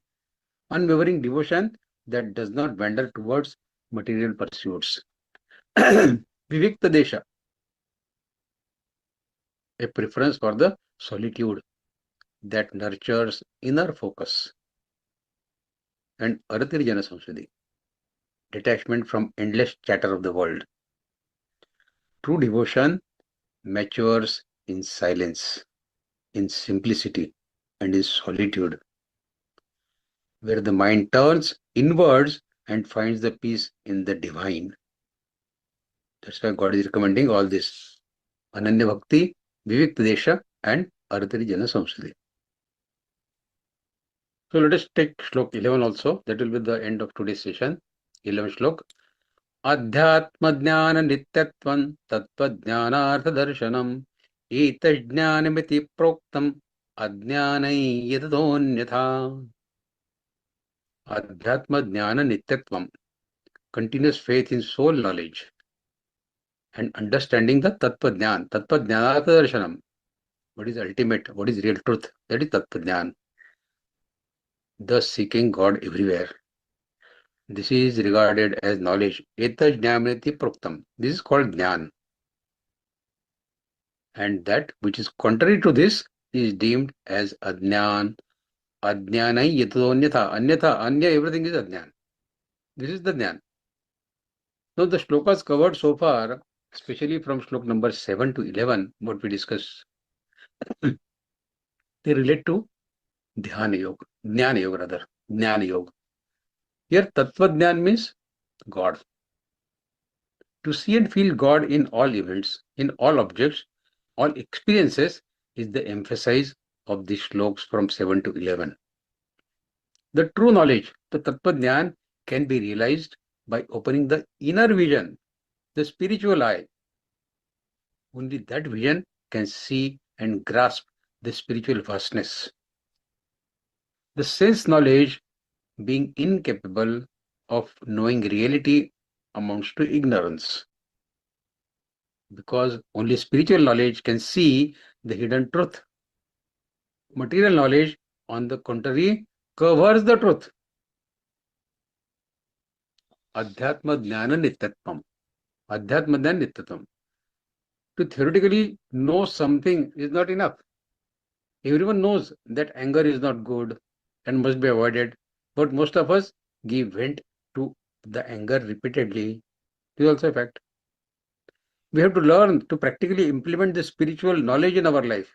Merely reading, not enough. This does not happen by hearing profound truth just once. Nityatvam, every day, every time, every moment. After hearing them, we should repeatedly contemplate on them. That's why I always insist that Bhagavad Gita is not only for reading or learning the pronunciation techniques. It is for contemplating. Pujya Swamiji also says, Gita padhe padhaye aur jivan mein laye. So ultimate objective is to bring it in the life, in our day-to-day life. And this does not happen by hearing profound truth only once, by reading Gita once, by understanding Gita once. After hearing them, we should repeatedly contemplate upon them. Such milling over the divine truth is the constancy, nityatvam, in spiritual knowledge that Shri Krishna Bhagavan is talking about, adhyatma jnana nityatvam. Tattva jnanartha darshanam. Even animals engage in physical activities of eating, sleeping, mating, defending. However, God has specially blessed the human beings, human form, with the faculty of Viveka Buddhi, knowledge. This is not to enable us to engage in material activities in a way superior to animals. This intellect is not given by God so that we eat better in a better way than what the animals eat. We sleep better in a better way than what the animals sleep. We do everything that the animals do in a more deluxe way. But this is given to us to contemplate on questions like, who am I? Why am I here? What is my goal in the life? How was the world created? What is my connection with the Creator? How will I fulfill my purpose in life? The wisdom given by God is for pondering on these thoughts, on these questions. All the habits, behaviors, and attitudes described in this adhyaya thus far result in the growth of wisdom and knowledge. God says this is Jnana.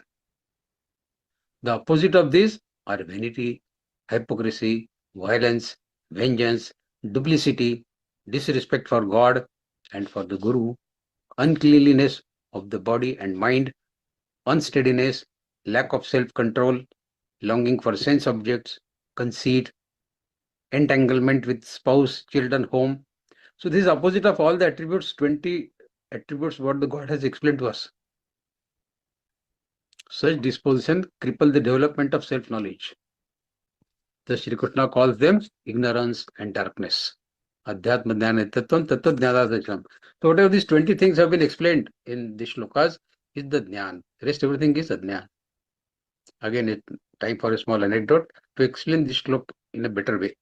Adhyatma Jnana Tattvam Tattva Jnanadacharanam. Etat Jnanadi Proktam Ajnanai Yatato Anyatha. Rest everything is Ajnana, ignorance. Once a learned scholar, he boarded a small boat to cross a river. As the boatman, he rowed steadily.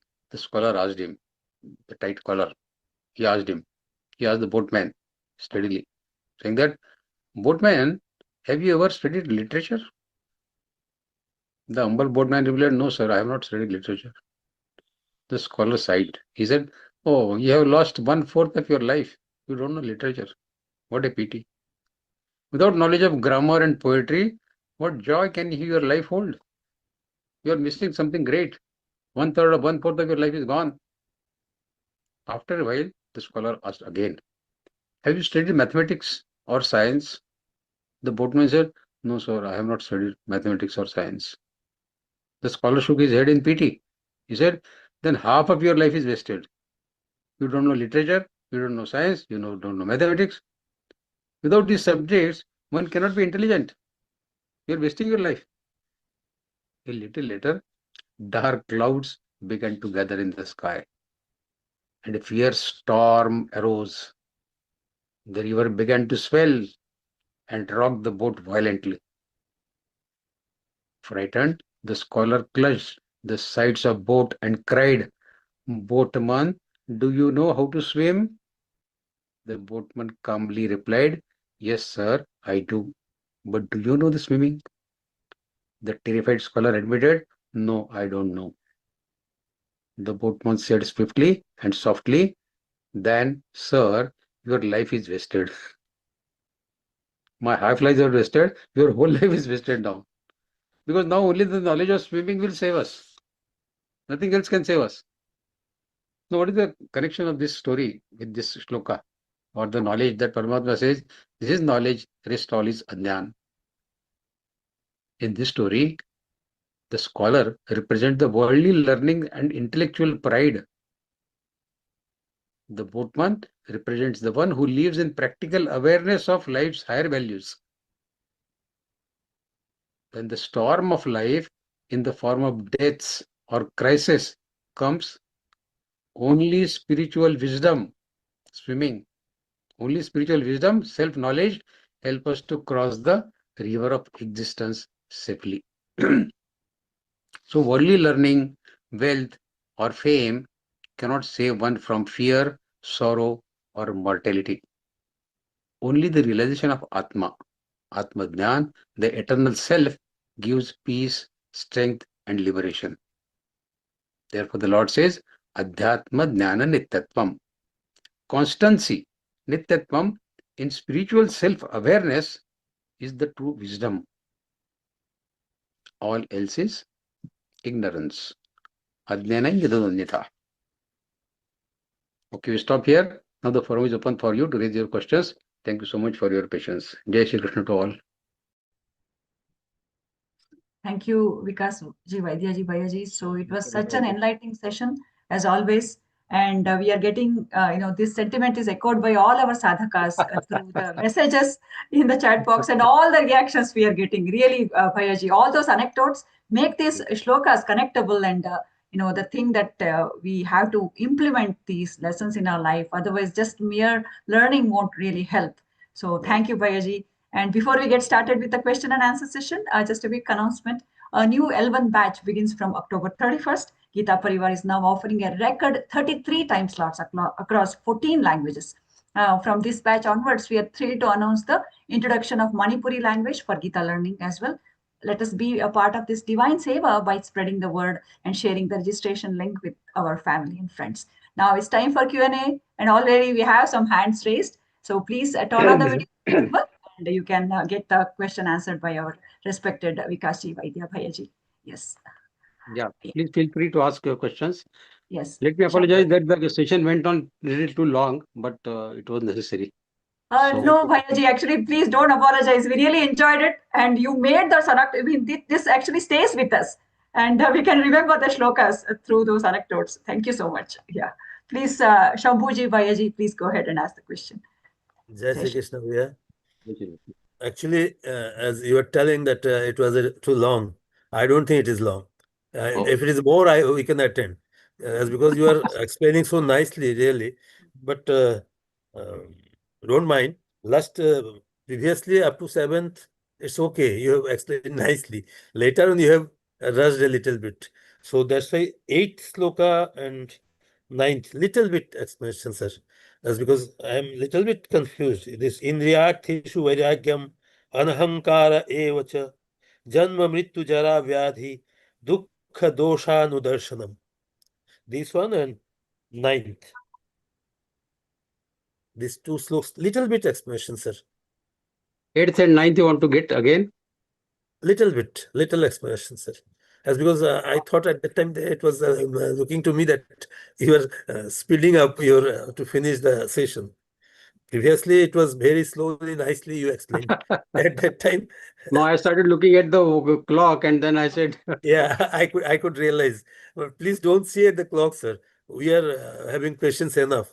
The way you are explaining the slokas really is very nice, very explanatory. Yeah. Beautiful.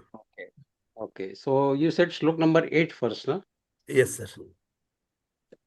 Okay, shlok number 8 was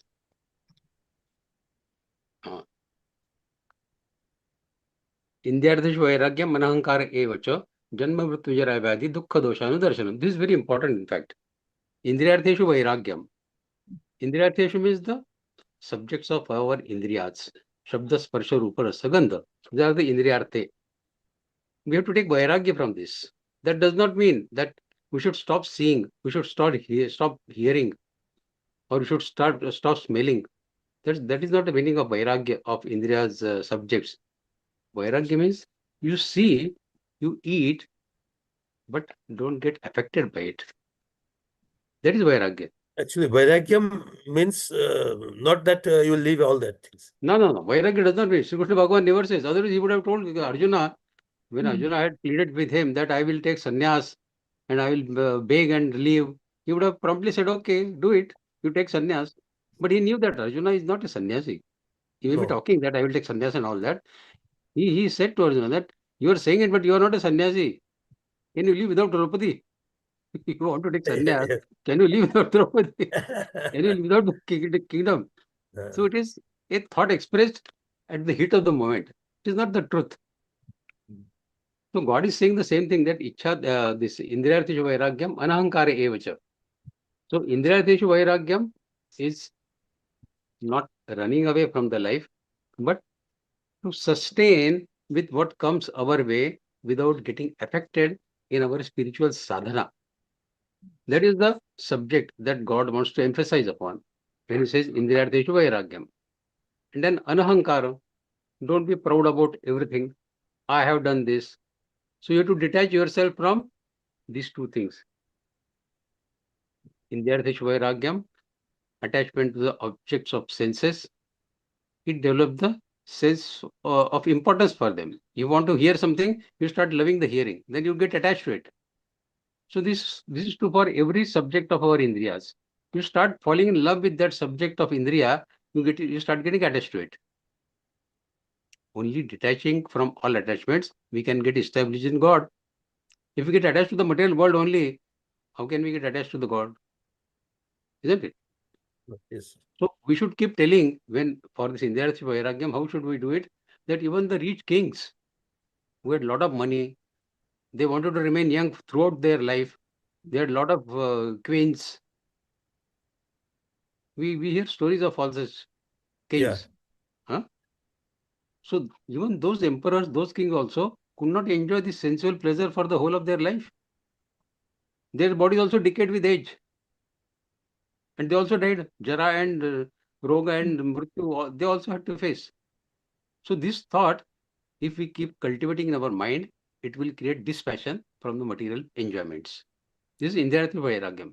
And third thing is, sensual enjoyments may be temporarily giving us pleasure, but in the long run, it gives us grief and worry.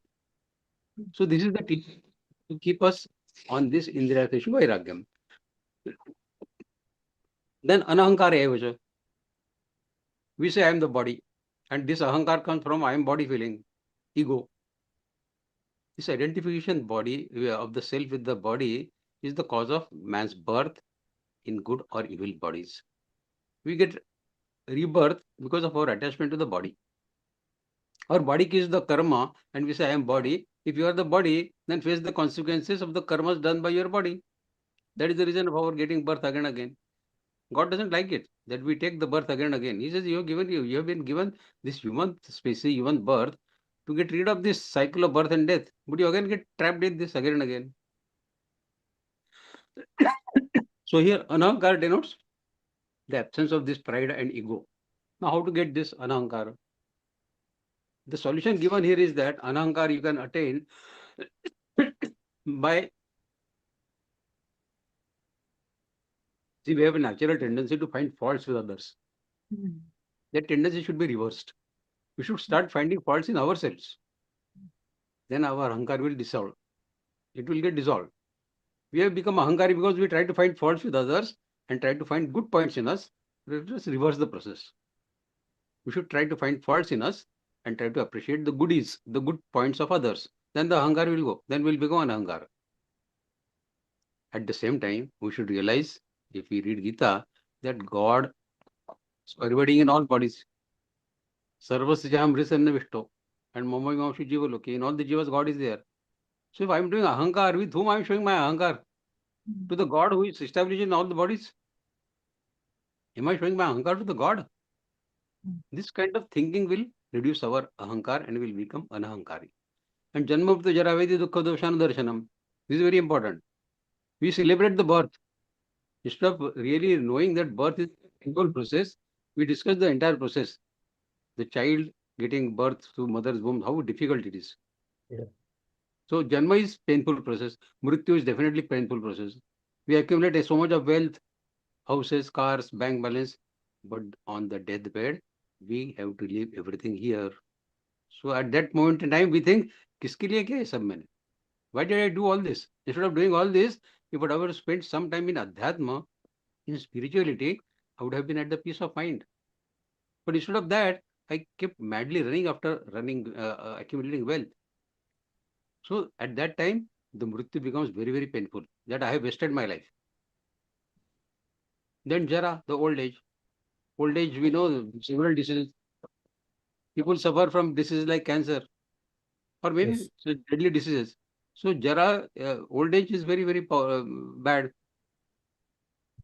Vyadhi, that means I was talking about Vyadhi when I was talking about diseases.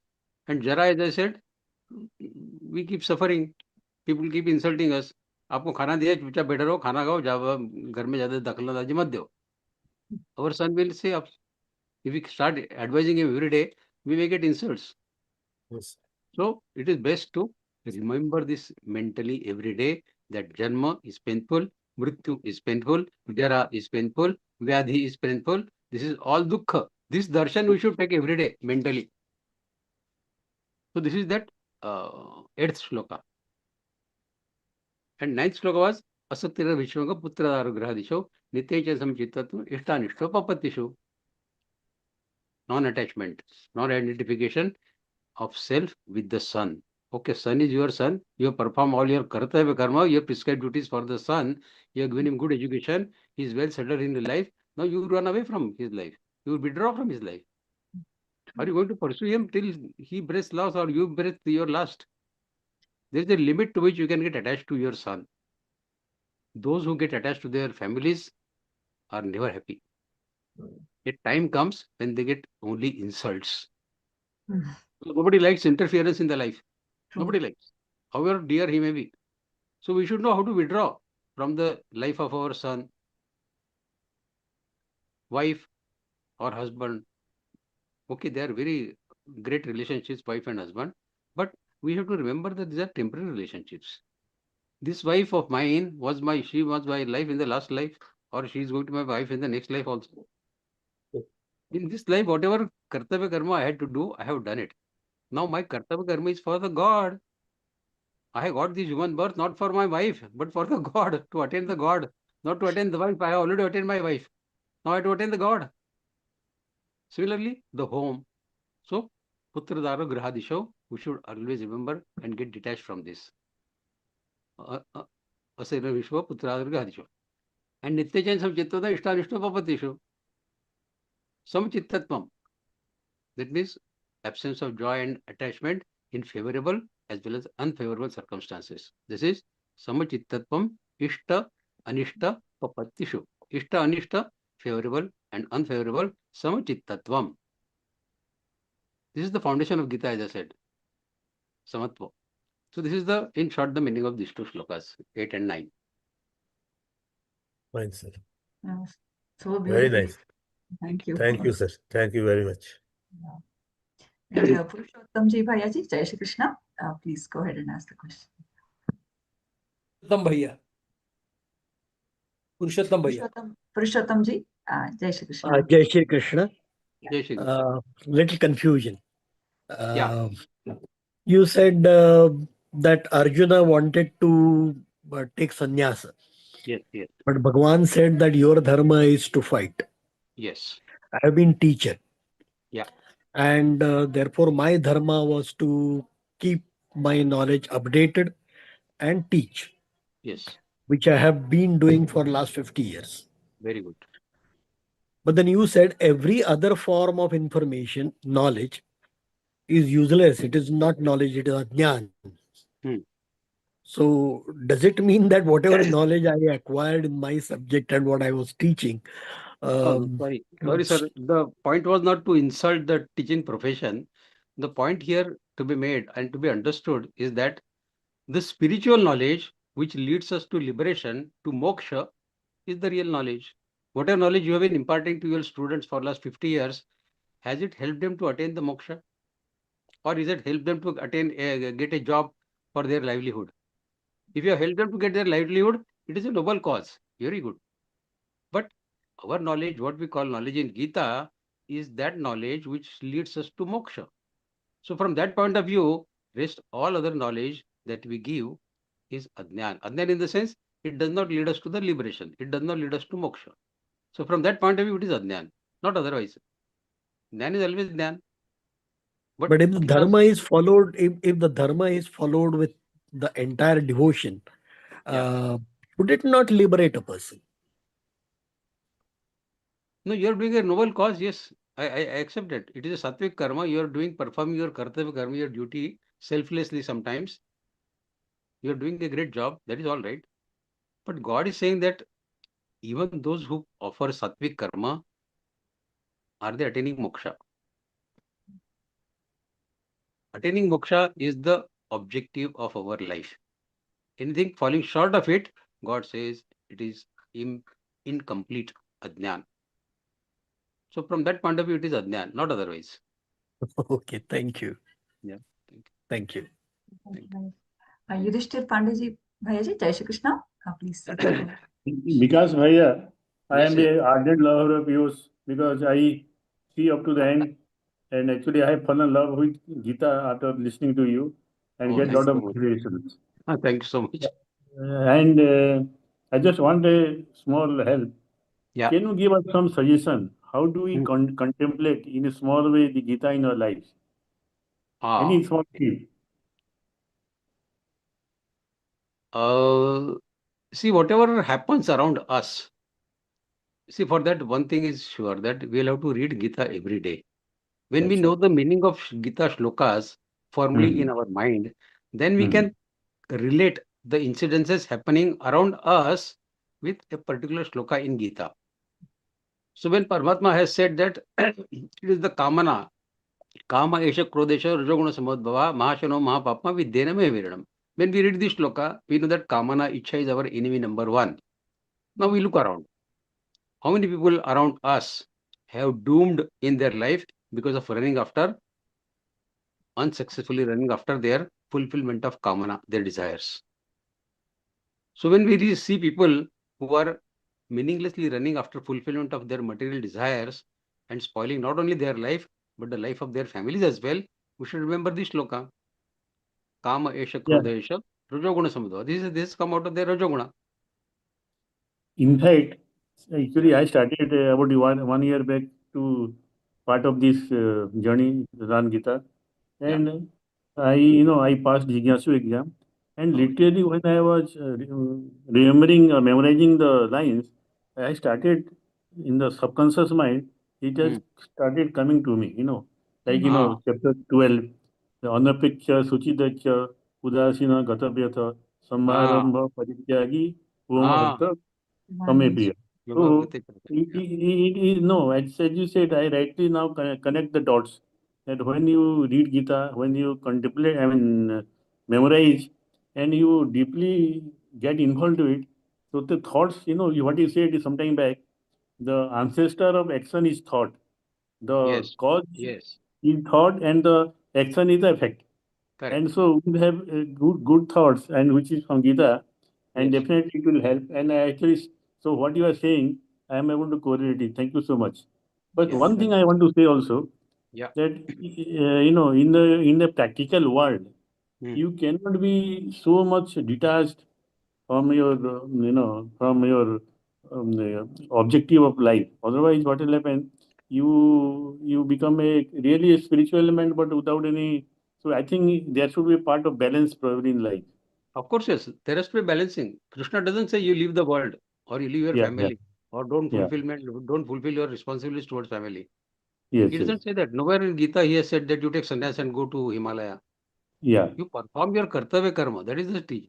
But while performing kartavya karma, do it detachedly. Do it I see. without this feeling of kartrutva bhiman that I have done it. Leave everything to God. That God has got it done from me, and don't get attached to the karma phala, the result of your karma, what you have done. If we live In life this fact, way, then yeah. living in material life is also like a vairagya. Yeah. Do with a sense of vairagya. Like, it says, sarva karma phala tyaga. That means you are doing your job, but Yes. you also have a goal, but you are not so much attached with the goal so that your Ah, actions are getting diverted, I think. exactly. So, Precisely, you said. You said it rightly. If we yeah, focus so more on karma phala, then our karma gets spoiled. yeah. No, I am able to correlate now. You see, also Yeah. both are essential. Both are Yes. actually correlated. Yes. The actual day-to-day life and the learning from Gita, both are related actually. Both Related. will help each other. Okay. Yes. Yes. So one more thing. Yeah. Actually, I couldn't understand this word.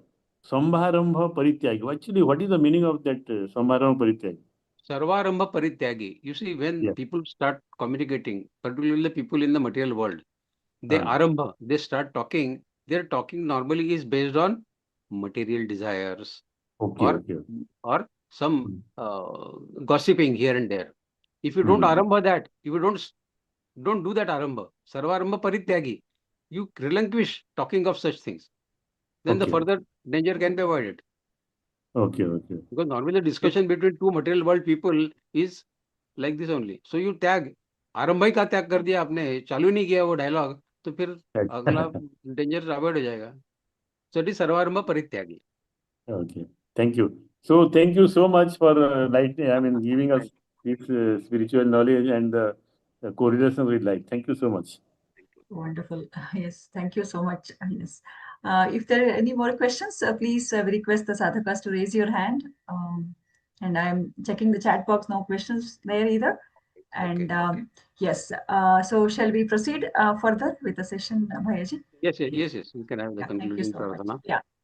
So, before we conclude, let us thank Bhagwan Shri Krishna. Before that, I would like to thank our tech star, Sunil Pitaleji Bhayaji and Suresh Vyasji Bhayaji too, and our entire technical team and all the devotees who attended the session. Let us continue our Geeta sadhana and attend the sessions to enrich our spiritual knowledge, as rightly explained by Vikas ji Bhayaji today. So, implementing the lessons in our life is of the, that should be the ultimate goal. So may the Bhagavad Gita be our life guide. Let us thank Bhagwan Shri Krishna for guiding us all along and for making this section successful. To do the prarthana, we have Srimati Amita Anandji with us. Amita ji is a homemaker from Dubai. Having degrees in microbiology, education and management, she strongly believes in continuous learning and she is interested in cooking and traveling. Associated with Geeta Pariwar since May 2025, Didi ji is already offering seva as a GC. Amita ji, Didi, I request you to recite the prayer. Jai Shri Krishna. Jai Shri Krishna to everyone. Yes, go ahead. Yogesham Satchidanandam Vasudevam Vrajapriyam Dharma Samsthapakam Veeram Krishnam Vande Jagadgurum Shri Krishnam Vande Jagadgurum. Shri Krishna Arpanamastu. Yes. Thank you, Didi ji, for the beautiful prayer. Really appreciate it. Yes, and let us all recite Hanuman Chalisa now and seek the blessings of Lord Hanuman ji.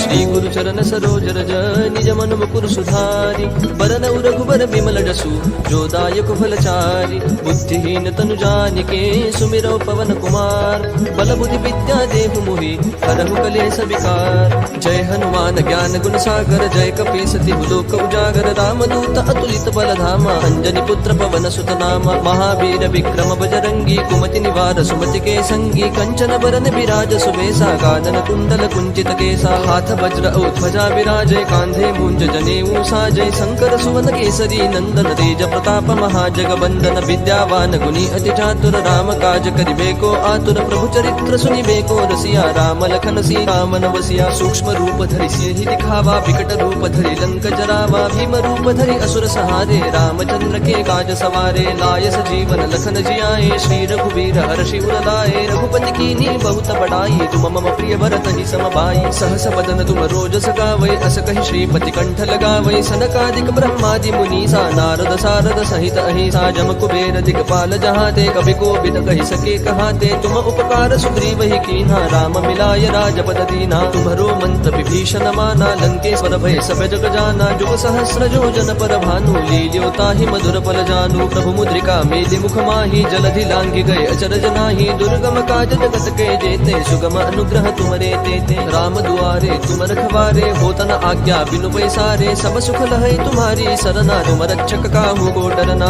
आपन तेज समारो आपै तीनों लोक हाकते कापै भूत पिशाच निकट नहीं आवै महावीर जब नाम सुनावै नासै रोग हरै सब पीरा जपत निरंतर हनुमत बीरा संकट ते हनुमान छुड़ावै मन क्रम वचन ध्यान जो लावै सब पर राम तपस्वी राजा जिनके काज सकल तुम साजा और मनोरथ जो कोई लावै सोई अमित जीवन फल पावै चारों जुग परताप तुम्हारा तुम्हारा है प्रसिद्ध जगत उजियारा। साधु संत के तुम रखवारे, असुर निकंदन राम दुलारे। अष्ट सिद्धि नो निधि के दाता, असबर दीन जानकी माता। राम रसायन तुम्हारे पासा, सदा रहो रघुपति के दासा। तुम्हारे भजन राम को पावै, जन्म जन्म के दुख बिसरावै। अंत काल रघुवर पुर जाई, जहाँ जन्म हरि भक्त कहाई। और देवता चित्तन धरई, हनुमत से सर्व सुख करई। संकट कटई मिटई सब पीरा, जो सुमिरै हनुमत बलबीरा। जय जय जय हनुमान गोसाई, कृपा करहु गुरुदेव की नाई। जो सत बार पाठ कर कोई, छूटहि बंदी महासुख होई। जो यह पढ़ हनुमान चालीसा, होय सिद्धि साखी गौरीसा। तुलसीदास सदा हरि चेरा, की जय नाथ हृदय महडेरा। पवन तनय संकट हरन,